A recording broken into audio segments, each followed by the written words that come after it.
فجر کے وقت کی اہمیت. صبح خیز امتیوں کے لیے نبی اکرم صلی اللہ علیہ وسلم کی دعا. یہ صبح خیز کا مطلب جو صبح صبح اٹھ جائیں. صبح جلد اٹھنے والے امتیوں کے لیے نبی اکرم صلی اللہ علیہ وسلم کی دعا.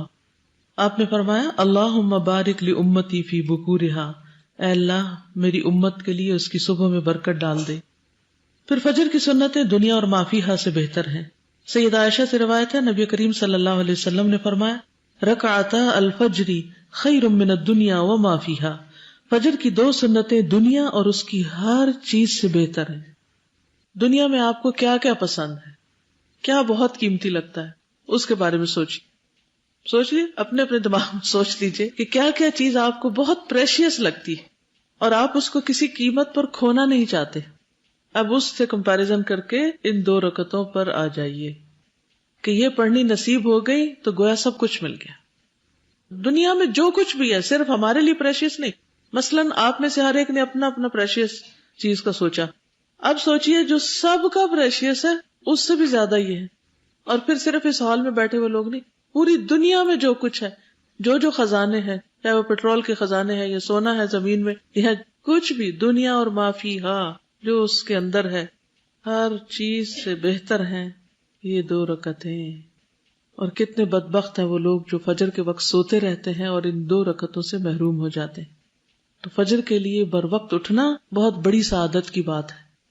اگر صرف اس ایک حدیث کو آپ کہیں جا کر ڈسکس کریں، اور اس وقت آپ چپ کر کے بیٹھے اور بولنے کا وقت بھی اتنا نہیں ہے، لیکن کسی بھی گیدرنگ میں اگر آپ سوال کریں کسی کہ آپ کو سب سے زیادہ قیمتی چیز کیا لگتی، پھر دوسرے سے پوچھے، پھر تیسرے سے، پھر اسی طرح یہ ایکٹیویٹی کر کے پھر ان کو سوچوائیں کہ اس سے بہتر ہے 2 رکعتیں. یعنی اتنا بڑا خزانہ ہمیں مل جاتا ہے اس وقت، اتنا بڑا اجر، اتنی بہترین چیز. تو ظاہر ہے کہ جو اچیور ہوتا ہے، جو صبح صبح اتنا سب کچھ پا لیتا ہے، اپنا معاملہ بھی اللہ کے سپرد کر دیا اور اللہ سبحانہ وتعالیٰ سے بہترین اجر بھی لے لیا، اس کی صبح کیسے ہوگی جو اس احساس کے ساتھ اٹھے؟ اور اس کی صبح کیسے ہوگی کہ جو نہ تہجد میں اٹھا، نہ اس نے یہ دعا پڑھی اور نہ اپنا معاملہ اللہ کے سپرد کیا، اور نہ ہی اس پر اس کا یقین ہے کہ وہی آگے بڑھاتا ہے، وہی پیچھے کرتا ہے، اور نہ پھر فجر ڈھنگ سے پڑھی، تو اس کی زندگی کیا زندگی ہوگی؟ اس میں کہاں سے سکون اور کہاں سے خوشی ہو سکتی؟ اصل میں ہماری اپروچ مٹیریلسٹک ہوگی نا. اگر ہم آخرت اورینٹڈ اور اس پوائنٹ آف ویو سے اس حدیث مبارک کو دیکھیں تو جیسے فرمایا گیا کہ آخرت میں تمہیں عذاب سے اگر زمین بھر سونا بھی تم صدقہ کرو تو تمہارے کام نہیں آئے گا. تو اگر اس کانٹیکسٹ میں اس کو دیکھا جائے تو پھر لگتا ہے کہ واقعی جتنے بھی خزانے ہیں وہ ہمارے اس وقت کام نہیں آئیں گے جتنی یہ 2-3 منٹ کی عبادت. بالکل صحیح. پھر نماز فجر پڑھے بغیر سوئے رہنا.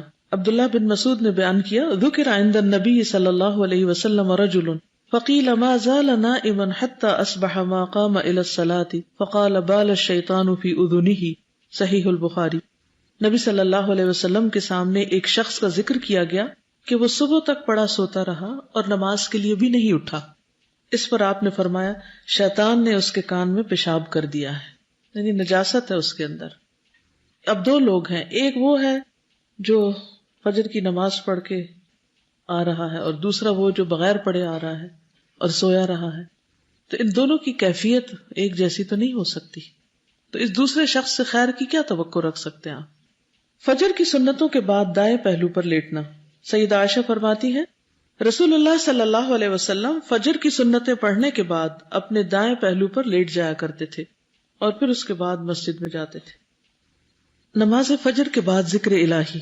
سیدنا جابر بن سمرہ سے مروی ہے ان النبی صلی اللہ علیہ وسلم کان اذا صلی الفجر جلس فی مصلاہ حتی تطلع الشمس حسنا. صحیح مسلم. نبی کریم صلی اللہ علیہ وسلم جو فجر کی نماز ادا کر لیتے تو اپنی جگہ پر بیٹھے رہتے یہاں تک کہ سورج اچھی طرح نکل آتا. کیا کرتے تھے بیٹھ کر؟ جو صبح شام کے اذکار ہیں ان کا وقت کیا ہے؟ صبح کا سورج نکلنے سے پہلے پڑھنے ہوتے. نوٹ کر لیجئے بات، کیونکہ بہت سے لوگوں کے ہاتھ میں ایاک نستعین دیکھتی ہوں سورج نکلنے کے بعد. تو ان کو پڑھنے کا اصل وقت سورج نکلنے سے پہلے تک کا ہے. اگر کسی وجہ سے مس ہو جائے تو بعد میں پڑھ لیجئے، لیکن اصل وقت وہی ہے، اور فجر کی نماز کے فوراً بعد پڑھ لی جائے. سیدنا انس سے روایت ہے کہ رسول اللہ صلی اللہ علیہ وسلم نے فرمایا من صلی الغداۃ فی جماعۃ ثم قعد یذکر اللہ حتى تطلع الشمس ثم صلى ركعتين كانت له كأجر حجة وعمرة قال قال رسول الله صلى الله عليه وسلم تامة تامة تامة.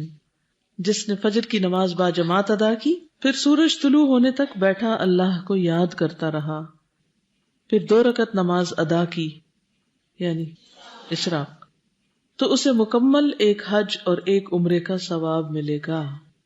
اور رسول اللہ صلی اللہ علیہ وسلم نے تاکید کے لیے لفظ تامتن تامتن تامتن یعنی 3 بار یہ بات دہرائی تاکہ شک نہ ہو کسی کو کہ ملے گا یا نہیں ملے گا. کتنے لوگوں کو عمرہ کرنے کا شوق ہے؟ سب کو شوق ہے. اگر وہاں نہ جا سکے تو اللہ تعالیٰ نے محروم نہیں کیا اجر و ثواب سے. آپ روز کمائیں ثواب. نیکی کمانے کا کتنا اچھا طریقہ ہے. اب آپ کہیں گے نہیں ہمیں تو وہ ہماری ڈیوٹی لگ جاتی ہے اور ہمیں تو صفائی کرنی ہوتی ہے اور ہمیں تو ناشتہ دینا ہوتا ہے، اور اتوار کے دن گھر والے سو رہے ہوتے ہیں نا، ناشتہ تو نہیں مانگتے. اس دن آپ مصلی پہ بیٹھ جائیے. اور پھر اس کے علاوہ بھی جیسے 100 دفعہ سبحان اللہ و بحمدہ اور 100 دفعہ لا الہ الا اللہ وحدہ لا شریک لہ، اور اسی طرح کے جو بھی ذکر اذکار ہے. اگر ہر روز عمرہ نہیں کر سکتے تو ہفتے میں 1 دفعہ تو کر لیجئے، ٹھیک ہے نا، انشاءاللہ. عمرو بن عبسہ سے روایت ہے کہ رسول اللہ صلی اللہ علیہ وسلم نے فرمایا جب بھی سورج چڑھتا ہے اللہ تعالیٰ کی ہر ایک مخلوق اس کی تسبیح بیان کرتی، لیکن شیطان اور اولاد آدم میں سے آتا قسم کے لوگ نہیں کرتے. میں نے سوال کیا آتا قسم کے لوگ سے مراد کون ہیں؟ آپ نے فرمایا بدترین انسان، یا فرمایا اللہ کے مخلوق میں سے بدترین کو آتا کہتے ہیں، یعنی جو سورج نکلنے کے وقت میں اللہ کی تسبیح نہیں بیان کرتے، ذکر نہیں کرتے، خواہ وہ سو رہے ہوں، خواہ وہ باتیں کر رہے ہوں، خواہ وہ ادھر ادھر کے ہنگاموں میں مصروف ہوں، وجہ کوئی بھی ہو، یا ویسے ہی غفلت میں نہ کریں. کیونکہ بعضوں کا دیکھا گیا کہ اگر 4 لوگ بھی کہیں اکٹھے ہیں تو وہ صبح صبح دنیا بھر کی باتیں شروع کر دیتے اور گھروں میں ایک ہنگامہ سا برپا ہوا تھا. کوئی کسی کو آوازیں دے رہا ہے، کوئی پکار رہا ہے، کوئی کچھ کر رہا ہے، جہاں خاص طور پہ بہت سے لوگ مل جل کے رہتے ہیں. تو ان اوقات میں اپنے گھر والوں کو، بچوں کو بھی ایک ادب اور تمیز سکھائیے کہ یہ وقت سوشلائزنگ کا نہیں ہے، یہ اللہ کے ذکر کا ہے، اور اس میں بلند آواز سے بولنا اور چیخنا چلانا اور اللہ کے ذکر کو بھول جانا یہ پسندیدہ نہیں. ٹھیک ہے نا؟ جس طرح ہاسٹل میں بھی رہتے ہیں، تب یہ نہیں کہ صبح ہو گئی اور اب پھر آپ چہچہانا شروع کر دیں. پرندے جو چہچہاتے ہیں نا وہ اللہ کی تسبیح کر رہے ہوتے ہیں، ساری مخلوق لگی ہوئی ہوتی. تو ہمیں بھی اس وقت میں اللہ سبحانہ و تعالیٰ کی تسبیح کرنی چاہیے، ذکر کرنا چاہیے، یا تو قرآن مجید کی تلاوت کریں یا پھر باقی جو بہترین اذکار بتائے گئے ہیں. وہ اللہ کے ذکر کا ایک کارڈ بھی ہے نا، اس میں بھی کچھ اذکار لکھے ہوئے ہیں. اگر انسان کو بھول جائے سیکوینس یا ترتیب یا کسی وجہ سے تو ان کو اپنے سامنے لٹکا بھی سکتے ہیں، چپکا دیں کہیں یا دیکھ کے پڑھ لیں تاکہ کوئی چیز مس نہ ہو. سیدنا انس بن مالک سے روایت ہے کہ رسول اللہ صلی اللہ علیہ وسلم نے فرمایا مجھے ایسے لوگوں کے ساتھ بیٹھنا سیدنا اسماعیل علیہ السلام کی اولاد میں سے 4 غلاموں کو آزاد کرنے سے زیادہ پسند ہے جو نماز فجر سے طلوع آفتاب تک اللہ کا ذکر کرتے ہیں. ایسے لوگ جو ان اوقات میں ذکر کی پابندی کرتے ہیں وہ صالحین میں شمار ہوتے ہیں. تو یہ جو ہر وقت بات ہوتی ہے نا صالح لوگوں کی صحبت اختیار کرنی چاہیے، تو صالح کے سوا یہ پابندی کوئی نہیں کر سکتا کہ اس وقت میں بیٹھ کے اللہ کا ذکر کرے، اللہ کو یاد کرے یا کوئی اچھا کام کرے. آپ نے فرمایا کہ مجھے ایسے لوگوں کے ساتھ بیٹھنا زیادہ پسند ہے بنسبت اس کے کہ سیدنا اسماعیل علیہ السلام کی اولاد میں سے 4 غلاموں کو آزاد کیا جائے. یہ بھی اتنی بڑی نیکی. تو صرف یہ کمپنی اختیار کرنا، کیونکہ ایسے لوگوں کی جب کمپنی اختیار کی جائے گی تو کیا ہوگا، وہ دوسروں کو بھی اس کام پر لگا دیں گے. کون ہے وہ لوگ جو نماز فجر سے طلوع آفتاب تک اللہ کا ذکر کرتے ہیں؟ فرمایا مجھے ایسے لوگوں کے ساتھ بیٹھنا 4 غلام آزاد کرنے سے زیادہ پسند ہے جو نماز عصر سے غروب آفتاب تک اللہ کا ذکر کرے، یعنی اس وقت ان کے ذکر میں اور کثرت ہو جائے. کیونکہ دن بھر کام وغیرہ کرتے رہتے ہیں تو شام میں پھر انرجی لو ہونے لگتی، تو بہت ایکٹیولی آپ دوسرے کام نہیں کر سکتے، تو پھر انسان کو ذکر میں ایک خاص قسم کو سکون بھی ملتا ہے، ایک تسلی ہوتی. تو کس قدر فضیلت ہے ذکر کی. کیا کر سکتے ہیں آپ اس وقت اپنے آپ کو اس چیز کا پابند بنانے کے لیے اگر باقی گھر والے نہیں ہیں پابند؟ کیونکہ ابھی یہ جو کچھ 6 دن سے پڑھ رہے ہیں ہم، یہ اب ویکنڈ پہ جا کے پتہ چل جائے گا کہ کیا ہوتا ہے، کتنی پابندی ہوتی ہے ان سارے اذکار کی. یہ کچھ لوگ جب ان کو ایک خاص ٹائم ٹیبل کا پابند کیا جاتا ہے تو اس وقت تو وہ کر لیتے ہیں، لیکن جو ہی اس سے چھوٹتے ہیں تو سب بھول جاتے ہیں. تو گھر جاتے وقت اپنے ویکنڈ کے لیے بھی ایک ٹائم ٹیبل بنائیے، کیونکہ اللہ سبحانہ تعالیٰ کو وہ عمل زیادہ پسند ہے جس میں آپ کنسسٹنٹ ہو، جو تسلسل کے ساتھ ہو، دوام کے ساتھ ہو، چاہے وہ تھوڑا ہی کیوں نہ ہو. ٹھیک ہے. اب یہ مجبوری ہو سکتی ہے گھر والوں کی کہ بچے چھوٹے ہیں، وہ رو رہے ہیں، تو اب آپ مسلح پہ تو نہیں بیٹھ سکتے، یا آپ کے ہسبینڈ کو ڈیوٹی پر جانا ہے تو آپ کو ناشتہ بنانا ہے یا لگانا ہے یا کوئی بھی ایسا کام کرنا ہے، یا آپ کو خود یہاں پر آنا ہے، تو آپ کو جلدی ہے نکلنے کی. آپ میں سے کئی لوگ فجر کی اذان کے بعد نکل آتے ہیں، کہ جو گھنٹے ڈیڑھ گھنٹے کی ڈرائیو سے آتے ہیں. تو اس صورت میں پھر آپ کیا کر سکتے ہیں؟ کیا کریں؟